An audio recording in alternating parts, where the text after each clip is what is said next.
Finalmente, um dos Hashiras entrou em ação para acabar com toda essa bagunça. E se você quer saber tudo sobre esse oitavo episódio de Kimetsu, não se esqueça de se inscrever, ativar o sininho e deixe seu like agora no começo do vídeo. E bora comentar sobre esse episódio. O episódio começa com Tokito se libertando da prisão de água, mas mesmo assim ele ainda está dormente devido àquelas agulhas envenenadas. Ele olha para o Kotetsu caído no chão e vê que há vários Onis se aproximando dele. Ele tenta fazer alguma coisa, mas ele já está completamente sem força. Até que, no meio de todo aquele desespero e a falta de força dele, o Tokito se lembra do seu pai, falando que ele consegue e que é para ele ficar de pé. Assim, ele começa a se lembrar do seu passado e de como o seu pai era um lenhador e ele gostava muito de ajudar ele com esse trabalho. Depois disso, é mostrado a mãe dele que estava muito doente à beira da morte e ele tenta ajudar ela de todo jeito que ele pode. E o seu pai ele acaba saindo, mesmo no meio de toda aquela tempestade que está acontecendo, ele sai para procurar ervas, mas ele acaba morrendo durante essa procura. E também, naquela mesma noite, ele acaba perdendo a sua mãe devido à doença dela. E assim, com apenas 10 anos, ele ficou sozinho. Ou não, porque ele tinha um irmão gêmeo. E o nome dele é Yuichiro. E o Yuichiro, ele estava totalmente inconformado com toda aquela situação, falando que seu pai era muito burro por ter ido buscar essas ervas, mesmo sabendo que não iria adiantar de nada, já que ela estava muito doente.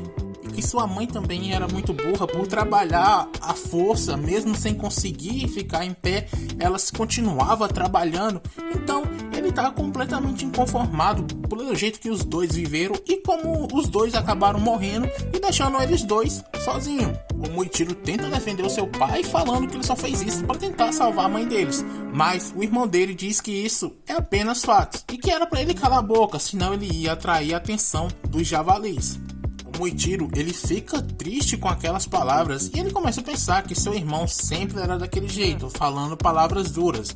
E assim, a vida dos dois seguiu e ela era sufocante, porque ele achava o tempo todo que o seu irmão odiava ele. E assim, as estações foram passando e a primavera chegou. E quando o Muichiro falou que ia buscar água, ele acabou encontrando uma mulher perto do rio. E aquela era a esposa do Buyashiki. E ela tinha viajado até aquelas montanhas para visitar os dois. Mas, no final, o Yuichiro apenas insultou ela e mandou ela embora. O Muichiro ele fica animado por descobrir que eles são descendentes do usuário da primeira respiração. E todo empolgado, ele fala para o seu irmão para os dois se tornarem caçadores, porque assim eles poderiam salvar as pessoas que estão sendo atormentadas por esses demônios, mesmo ele não acreditando que demônios existam. Mas o Yuichiro, ele diz que não quer saber sobre aquela história e, totalmente irritado, ele começa a discutir com o seu irmão e fala que eles não vão conseguir fazer nada porque os dois são filhos do seu pai e da mãe deles. E eles eram pessoas inocentes. E depois de descarregar toda aquela raiva que ele estava sentindo em cima do Muichiro, ele diz que não quer mais saber sobre aquele assunto e que não era mais para ele tocar nisso. E que aquela mulher só queria usar eles dois.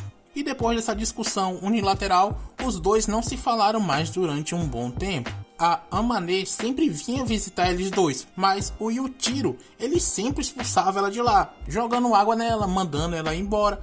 E o seu irmão, ele sempre tentava impedir dele fazer isso, mas nunca conseguia. E depois disso, o verão ele acaba chegando. E os dias eram extremamente quentes, assim como as noites também. Por isso, eles sempre dormiam de porta aberta. Até que, em uma noite, quando o Muichiro se levantou para beber um gole d'água, ele é surpreendido por um Oni que estava dentro da casa deles. E assim, esse Oni ataca o Muichiro. Mas o irmão dele entra na frente e é atingido por aquele golpe e acaba perdendo o seu braço. O Muichiro ele pega o seu irmão e tenta fugir de lá. Mas os dois acabam sendo encurralados pelo Oni, que fala para eles calarem a boca, porque eles são somente crianças lenhadoras e não servem para nada, e a vida deles são completamente inútil. Ninguém ia notar se ele sumisse. Nesse momento, o Muichiro ele se perde em raiva e esquece tudo à sua volta. E quando a sua consciência volta, o Oni estava à beira da morte. Mas ele não morria, mesmo tendo sua cabeça esmagada por uma pedra e o seu corpo completamente perfurado por estacas de madeira. Assim, logo o sol apareceu e o corpo do Oni sumiu, virando pó. Ele tenta voltar para sua casa para ver como que o seu irmão estava, mas o seu corpo já não aguentava mais nem ficar em pé. Então ele foi, mesmo se arrastando no chão, ele se aproxima da porta e lá ele encontra o seu irmão, perto da morte. Ele se aproxima mais para saber o que ele está falando. E lá, o Yujiro, ele está pedindo para Deus salvar o seu irmão. E escutando isso, o Muichiro ele fica emocionado e começa a chorar, porque esse tempo todo ele pensava que o seu irmão odiava ele. E agora, ali, na beira da morte, o seu irmão estava pedindo para ele salvar o seu irmãozinho e não ele próprio. Então ele se emociona com isso. O Yujiro, ele continua falando, diz que seu irmão é uma pessoa boa, que quer ajudar as outras pessoas, mas ele acabou atrapalhando isso. E ali, no meio do choro dos dois, o Muichiro segura a mão dele antes que ele morra. Ele acorda de todas aquelas lembranças e desperta a sua marca do caçador. Então ele usa sua respiração da névoa para salvar o Kotetsu e acabar com todos aqueles Onis peixes. Mas o Kotetsu ele pede para ele não se preocupar com ele e ir salvar o Haganezuka e as espadas. Já na cabana, o Gyoko ele tá completamente irritado por não conseguir fazer o Haganezuka soltar aquela espada. Mesmo completamente ferido e com um dos seus olhos cortados, ele não soltou aquela espada. Assim, o Gyoko ele tem a ideia de ameaçar matar o outro ferreiro, mas o Tokito aparece por trás dele e tenta cortar. Mas o Gyoko é muito mais rápido do que ele e consegue se esconder. Então ele começa a pensar como foi que o Tokito conseguiu escapar da prisão de água. E ele olha para a marca na bochecha dele e se lembra do Muzan falando que o menino que usa brincos também tem uma marca igual a dele. Mas ele evita pensar sobre isso, porque o que ele quer mesmo saber é como que o Tokito ainda está se mexendo, mesmo tendo sido envenenado por aquelas agulhas, porque era para ele estar completamente paralisado. Mas ao contrário disso, agora ele estava muito mais rápido do que antes. O Tokito ele novamente tenta atacar, mas o Gyoko ele cria um dos seus vasos e faz um ataque de tentáculos de polvo que acaba quebrando a espada que o Tokito estava, e assim como tudo à sua volta, toda aquela cabana é destruída.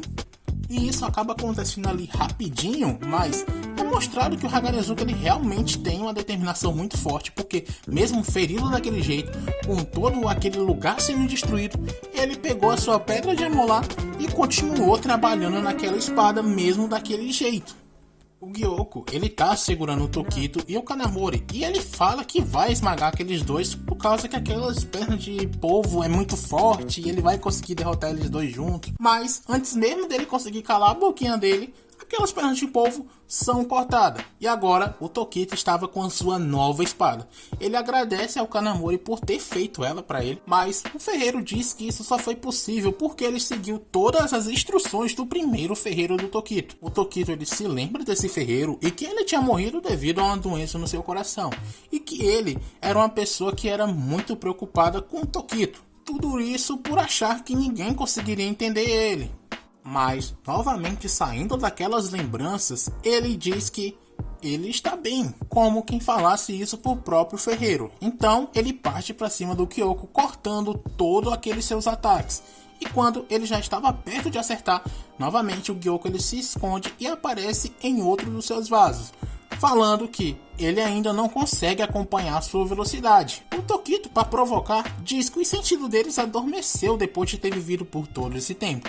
E a garganta do Gyoko estava cortada sem que nem ele mesmo conseguisse sentir. O Tokito diz que na próxima vez vai cortar a cabeça toda, porque ele tem coisas muito melhor para fazer do que ficar brincando de pega-pega o dia todo. O Gyoko fala para ele não o subestimar, e assim os dois voltam à sua luta, e enquanto o Tokito ele tá pensando nas palavras do seu irmão, pedindo desculpa por não ter sido gentil com ele, mas ele não podia se dar ao luxo disso, e que não importa o quanto que a vida do Tokito fosse virtuosa, nenhum deus ou Buda iria protegê-lo no final. Por isso, ele mesmo achou que precisava protegê-lo, e que ele sabe que o Muichiro é capaz de liberar um poder infinito pelas outras pessoas, porque ele é um dos escolhidos. E o episódio acaba com o Muichiro destruindo todos aqueles tentáculos do Kyoko, fazendo com que ele perca completamente a compostura ali. E esse foi o episódio, espero que todos vocês tenham gostado. O clímax dessa temporada tá chegando e eu tô muito ansioso pro próximo episódio. Espero que vocês também estejam. Comentem o que você achou e do mais, era só isso.